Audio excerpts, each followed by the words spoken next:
अगर आप भी चाहते हैं कि आरसीएम म्यूजिक के वीडियो सबसे पहले आप तक पहुंचे, तो लाल बटन को दबा के चैनल को सब्सक्राइब जरूर करें और साथ में बेल आइकन को दबाना ना भूलें।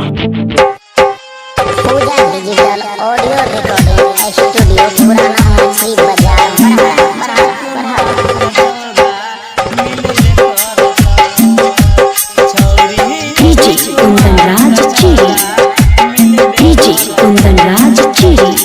आप सुन रहे हैं सिंगर गोपाल दीवाना को। सिंगर गोपाल दीवाना छौरा के लिखे प्यार त छौरी मिलबे करताए। छौरा के लिखे प्यार त छौरी मिलबे करताए। छौरा के लिखे प्यार त छौरी मिलबे करताए। छौरा के लिखे प्यार त छौरी मिलबे करताए। जाइके बस बारी में मजा लेबे करताए। छौरा के लिखे प्यार त छौरी मिलबे करताए। DJ Kundan Raj, DJ Kundan Raj, DJ Kundan Raj, DJ Kundan Raj. इलाका किसी का भी हो,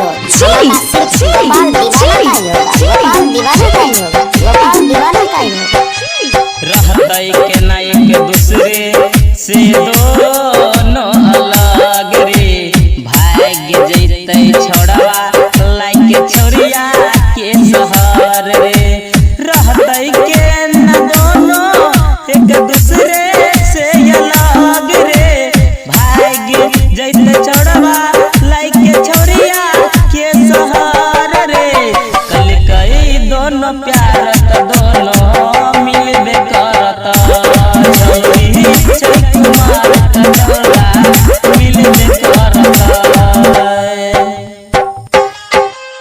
सिंगिंग बाय गोपाल दीवाना।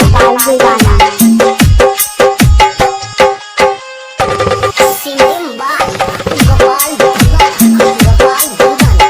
डीजे कुंदन राज चिड़ी, डीजे कुंदन राज चिड़ी, डीजे कुंदन कोई ऐसा गली नहीं जहाँ गोपाल दीवाना को चली नहीं। राइटर बिरजू बिट्टू करलालन के बात रे।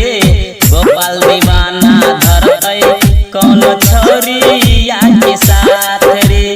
राइटर बिरजू बिट्टू करलालन के बात रे।